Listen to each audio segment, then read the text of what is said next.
but he's a marketer, and he can see the response. And so, not he alone, but the rest of them too. So when you spoke up and you cheered for the things that you cared about, that turns it into a plank in the platform. They're not going to go against we the people when they're trying to sell to we the people. And so even when they look in the mirror in the morning and see the next president looking back, they haven't written their platform yet completely. It's altered by you. And what we did was we shaped the planks for the platform in 2016. And we nailed those planks down on that platform. We put 4 candidates on that and shipped it off to New Hampshire. And those folks in New Hampshire, they think a little bit to the left of where we do. They're good people, though. I've been there to campaign there. But they pulled a few nails out. And that platform went down to South Carolina with candidates on it. And what happened was those folks in South Carolina put screws where we hit nails. And some months after that, when the Oval Office was open to me for the first time during the Trump administration, I walked in there and I looked around and I thought, my gosh, we did it. We actually did it. We took our values, and those are values embodied within the President of the United States in the Oval Office with a big whiteboard up in the war room that said these are the promises that are made. Already these are the promises that have been kept, and the rest of them are the promises they will seek to keep, that he would seek to keep. That's an testament to all of us for what we did. Just to emphasize how much power you have, how much influence you have, and how much our values can be echoed all the way across the country. They're not going to rewrite our platform when it leaves South Carolina, I guarantee you that. It gets written here, and it's amended in New Hampshire a bit, and it's hopefully fixed in South Carolina. By the time it gets to Nevada and Florida, it's not the platform anymore. It's about momentum of the candidates. And so, I've gotten to know Vivek Ramaswamy. And first time we did this on the bus was about 45 minutes of just streaming information. I was supposed to be briefing him. He asked only clarifying questions. All that stuff went into his head, and I heard the next speech, and it was, well, it wasn't all what I had to say. He had a lot of other stuff there, too. And the attention to detail, but the quick uptake, and it comes back down to the principles that we all share. And so I want you to pay good attention to him. We need to support a candidate who will defend our constitutional property rights, push back against this huge CO2 boondoggle that's bulldozing its way through our property rights all the way across this state and the Dakotas and Nebraska, Minnesota, and Illinois if they go that far. And if that happens, free enterprise is gone, private property rights are gone, and our way of life is gone. So we have to have candidates that will stand up and defend it. I intend to caucus for a candidate that's a strong defender of our property rights and against this CO2 boondoggle. That man that does that the best right now today is right over here. I'd like to introduce Vivek Ramaswamy. Thank you. I appreciate it. Thank you, everybody, for being here. You able to hear me in the back? Perfect. Good, good. Well, look, one of the things I want to tell you is about where we are in our country right now.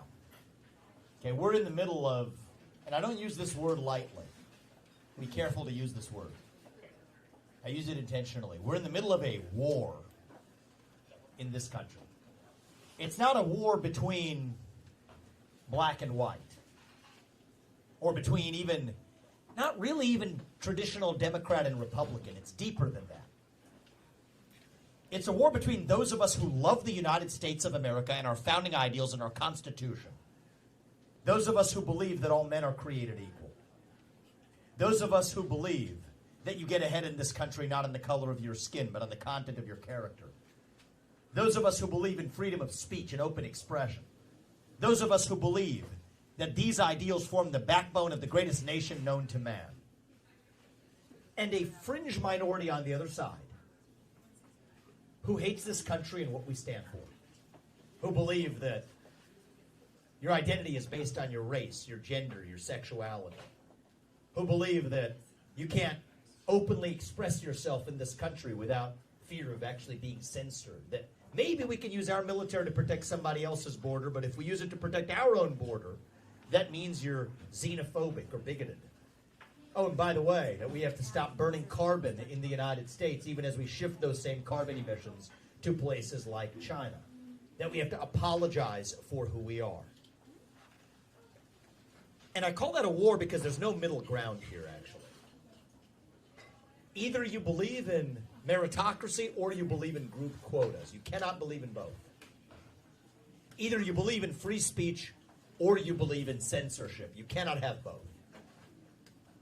Either you believe in American exceptionalism or you believe in apologizing for who we are. You can't do both those things at the same time. And I think now more than ever, we need a commander-in-chief who will lead us to victory in this war. A commander-in-chief who understands the hour is late. We're not working with a lot of time here. If my 2 young sons graduate from high school before we get this right, I don't think we have a country left. I mean that. I think we need a commander-in-chief who can't be captured by the special interests, many of whom are pushing this boondoggle of a carbon capture pipeline across this state. Every politician today dances to the tune of their biggest donor.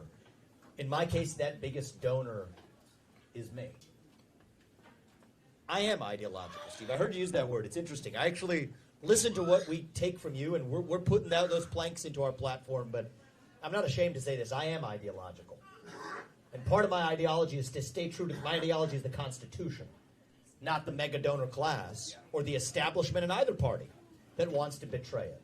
But I think now more than ever, it's going to take a president from the next generation, I believe, who has fresh legs, who can reach and lead the new generation of young Americans who are lost. That's what's happening in this country is we are lost in the wilderness. We've lost our national identity, our sense of who we are. Young people are starved for purpose and meaning when faith, patriotism, hard work, family, these things have disappeared. And that leaves a black hole in our hearts. And when you have that vacuum that runs that deep, that's when the poison fills the void. Wokeism, transgenderism, climatism, COVIDism, depression, anxiety, fentanyl, suicide. It's not an accident that we see the rise of these poisons at the same time in our history. They're symptoms of a deeper void. And I'm in this race because I want the Republican Party to level up. For a long time, we've gotten lazy in recent years, just criticizing the other side for their vision. Biden bad is not an agenda. Okay? I've criticized the left's vision of race, gender, sexuality, and climate. But we got to level up now and offer a vision of our own. Individual, family, nation, God. That beats race, gender, sexuality, and climate if we have the courage to actually stand for something. We can't just be running from something. We got to be running to something, to our vision of what it means to be an American. To me, that means we believe in those 1776 ideals. That's why I've said that we will end racial quota systems and affirmative action in every area of American life, because we believe in merit. That's who we are. It means we believe in the rule of law. That's why I've said that we will use our own military to secure our own southern border and our northern border too. That's what it means to stand for the rule of law in the United States of America. It means that we, the people, create a government that is accountable to us, not the other way around. That means the people who we elect to run the government should actually be the ones who actually run the government, not the deep state and the shadow government that runs the show today. So if I can't be your next president for more than 8 years, then neither should most of those federal bureaucrats reporting into me either. 8-year term limits for the federal bureaucracy instead of civil service protections. Reduce the federal employee headcount by over 75%. Shut down government agencies that should not exist, like the U.S. Department of Education. Don't start with last year's budget as the baseline and try to massage it. Start with 0 as the baseline and ask what's actually necessary. That's how you drain the swamp. That's how you tackle the national debt problem.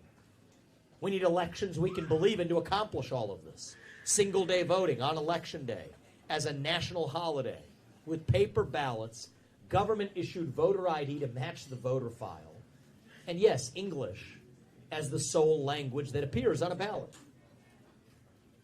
These aren't black ideas or white ideas.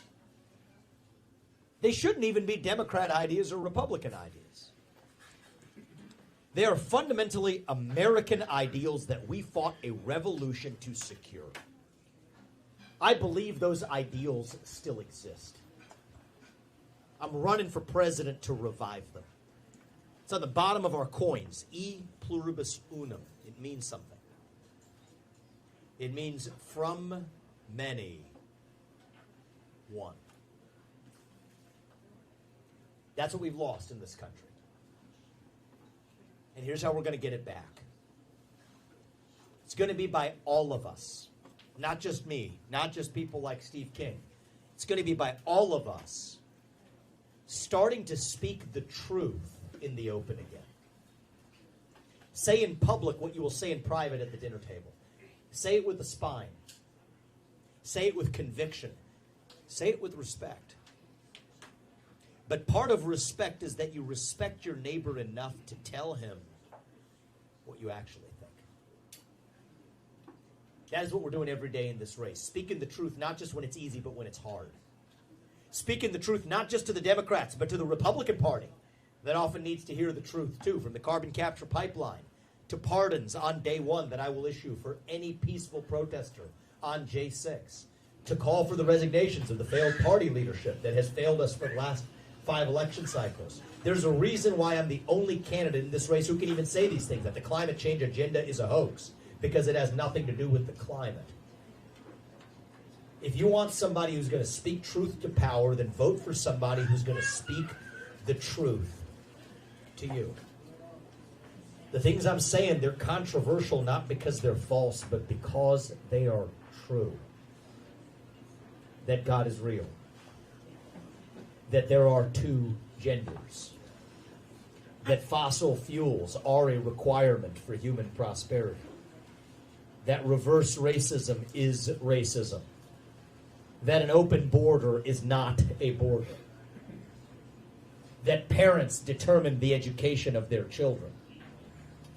That the nuclear family is still the greatest form of governance known to mankind. That capitalism, true capitalism, not crony capitalism, true capitalism, lifts us up from poverty. That there are 3 branches of government in the United States, not 4. And that the U.S. Constitution is the strongest and greatest guarantor of freedom in human history. That is the truth. We fight for the truth. We stand up for the truth. That is what won us the American Revolution. That is what reunited us after the Civil War. That is what won us 2 world wars and the Cold War. That is what still gives hope to the free world. And if we can revive that dream over group identity and victimhood and grievance, then nobody in the world, not a nation, not a corporation, not a virus, not China, is going to defeat us. That is what American exceptionalism is all about, and that is what we are going to revive to save this great nation. Thank you for coming out today, guys. We're just getting warmed up. I want to practice what we preach a little bit. We got time for maybe 2 or 3 questions, Jake? Yeah, thank you, sir. I'm going to give you the microphone. Okay, Ukraine funding and the border wall, what would your solution be? Sure. And I love that you're taking notes. I like that. You're like me. I like that. That's what I was doing when Steve was talking to me. Take notes. So I'll tell you this. They go together, actually. We're using our own resources to protect somebody else's border that I think we would better use to protect our own border in this country. So let me talk about our own border. Complete both border walls. Why do I say both? The northern border, too. Don't forget that. That's wide open. Don't just build the wall. They're building cartel-financed tunnels. Use our own military to seal our own border. End federal aid to Central America until they've each actually blocked their own borders, all the way from Venezuela to Mexico. Let's not forget that.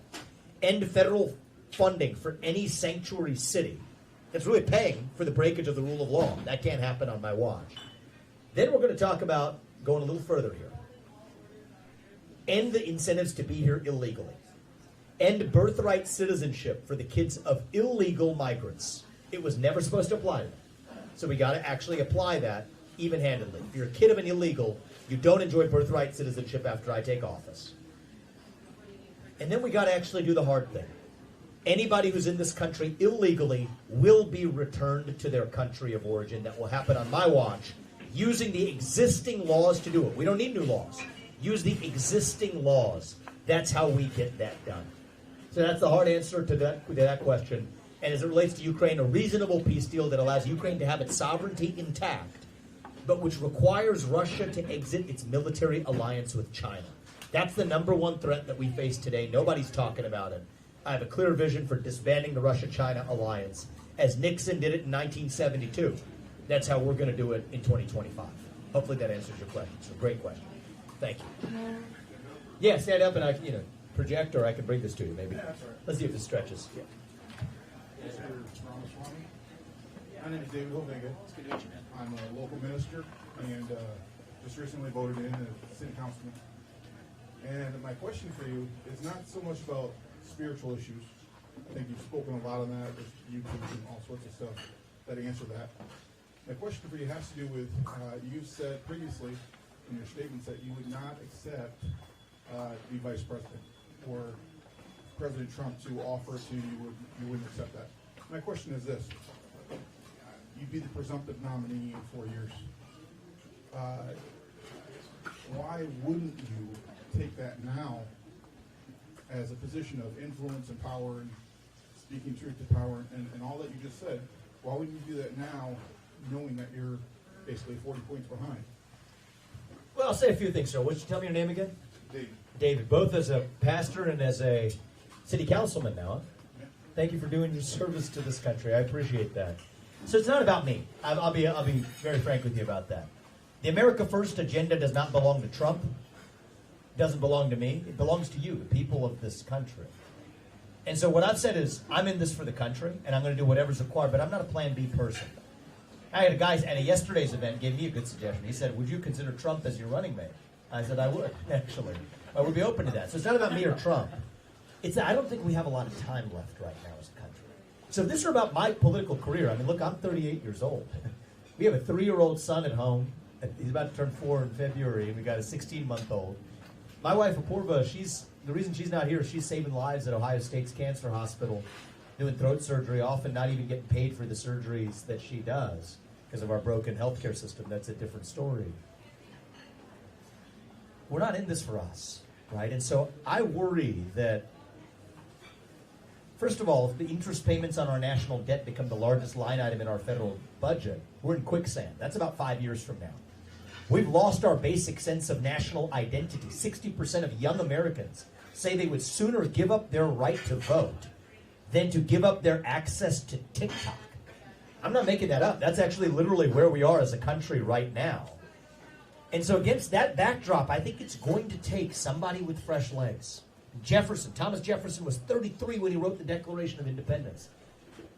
There's a reason why these revolutions, these revivals, are led by the next generation. So I think I'm going to be most effective at reaching that next generation and leading this country if we're doing it from the front. But you have my word that I will do whatever makes the maximal contribution to this country. And if Donald Trump is the nominee, he will have my full support in whatever way he needs it.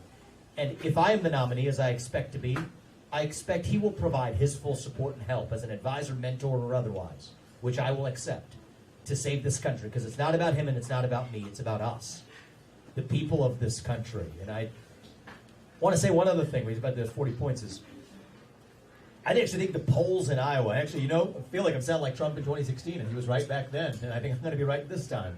I think the polls are trash right now.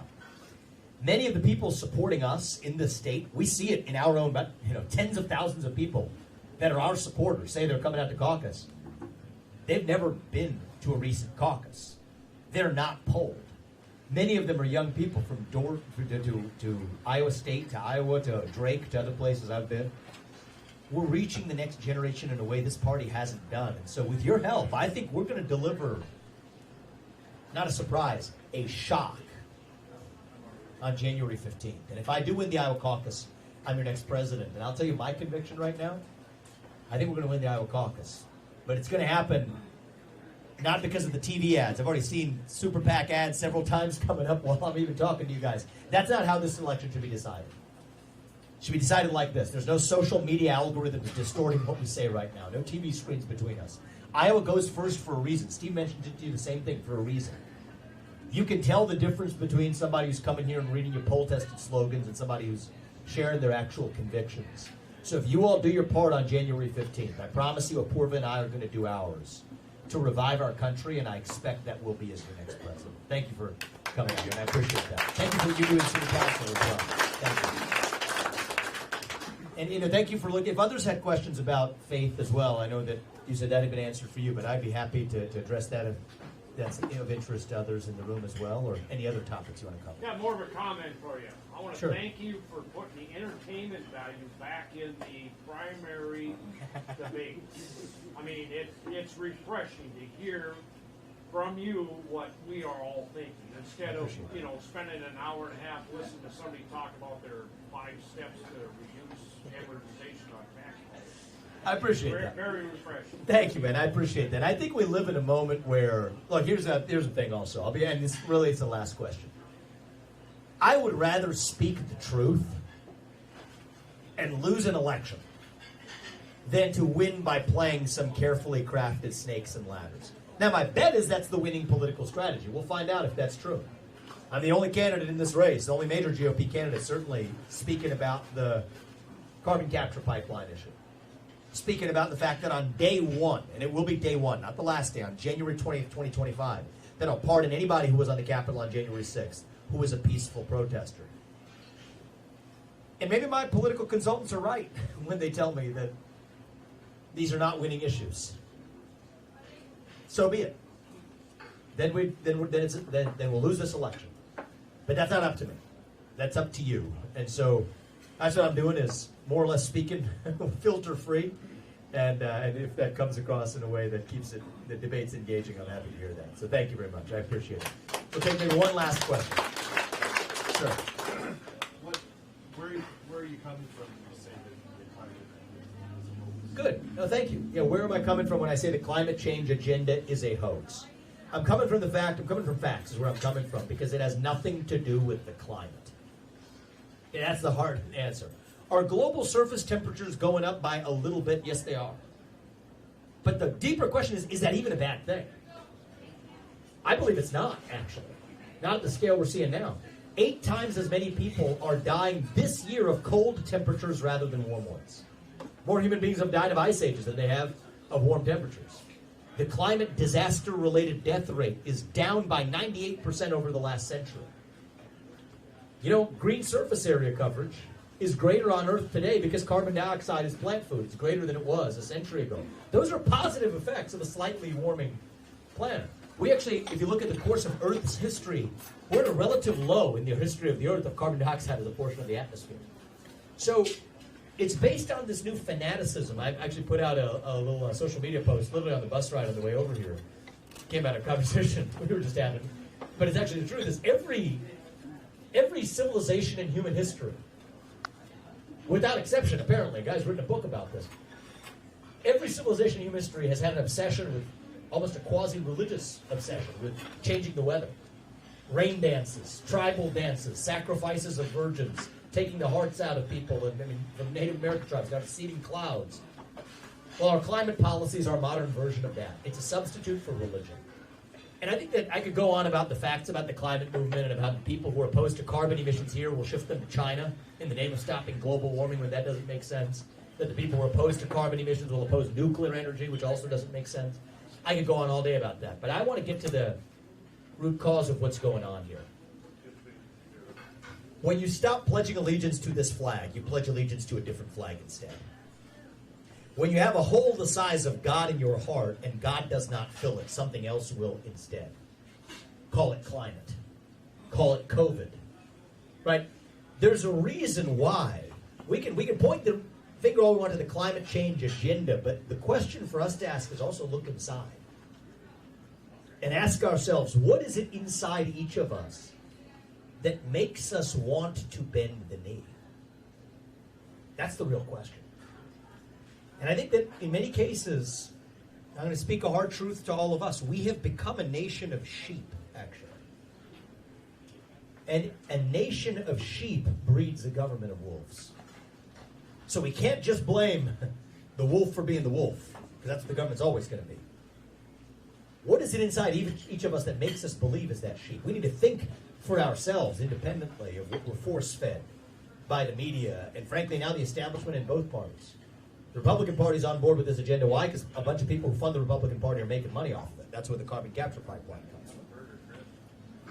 But it's going to take, I think, a leader who is, A, not captured by that system, and be able to speak those hard truths. LinkedIn locked my social media account because I posted some of those facts about climate change in this race. I've been the most censored candidate in this presidential race. There was an independent nonprofit group that looked at who's been shadow banned the most. That's been me in this race. But there's a reason why the system works the way it does. But the beauty of this is at the end of the day, still, and we're going to keep it this way, it's we the people, starting with Iowa going first, that decide the leadership. I don't report to them. I don't report to Ron McDaniel. I don't report to the mega donor class. I don't report to LinkedIn or Microsoft or the proprietors of a carbon capture pipeline. I don't report to them. I report to you, the people of this country. And I'll tell you, if we get this right, I think this is our last window where I could say this. If we get this right now, then I don't think we have to be that nation in decline. I don't think we have to be at the end of the ancient Roman Empire. I think what I see is as a nation right now, we are really just a little young, actually. Going through our own version of adolescence. Figuring out who we're going to be when we grow up. And when you view it that way, it makes sense again, actually. You go through that adolescence, you go through that identity crisis, you lose your way a little bit. Do some stupid things. But we are stronger for it when we get to our adulthood on the other side. So no, I don't think we have to be that nation in decline. I think this is our last chance for me to be able to say this. I'm not sure I could tell you this in 2028, actually. But I think right now we can still be a nation in our ascent. I'm not going to be the guy who tells you it's morning in America, because it is not. But it can be. I'm not going to tell you, as Reagan did, the American dream is alive and well. It is not right now, but it can be. It is alive and on life support. But I hope when I leave office, I can tell you, as Reagan did, that we're still on our way to that shining city on ahead. That country where no matter who you are, or where your parents came from, or what your skin color is, or how long your last name is, in some of our cases, that you will get ahead in this country with your own hard work, your own commitment, your own dedication. And that you know what? You are free to speak your mind at every step of the way. That is the American dream. That is what we are running to. And with your help, and that's what I'm asking for, you each know 100 people in this community. Most of the people in this community still aren't here. They're watching the TV ads at home. But with your help, if you tell each 100 people what we talked about today, bring them out. Take 30 minutes of your time on January 15th to save this country, where I think we're going to shock the world.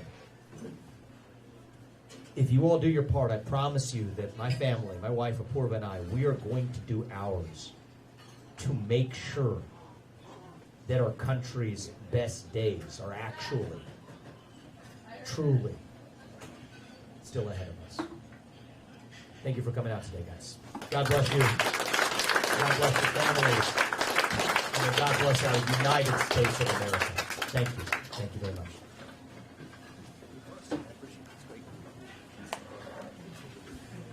Yes, absolutely. I do. Not as well as I once did, but I do now. We have a Yamaha. because it's the kind that also allows me to play with headphones occasionally. The debate is going to wake up the kids. Yeah. Well, no, it has both modes. Yeah. Yeah. Oh, you are. Oh, that's great. I could probably rondel a turco the best. I made an announcement. Yeah. What I said is, Thank you.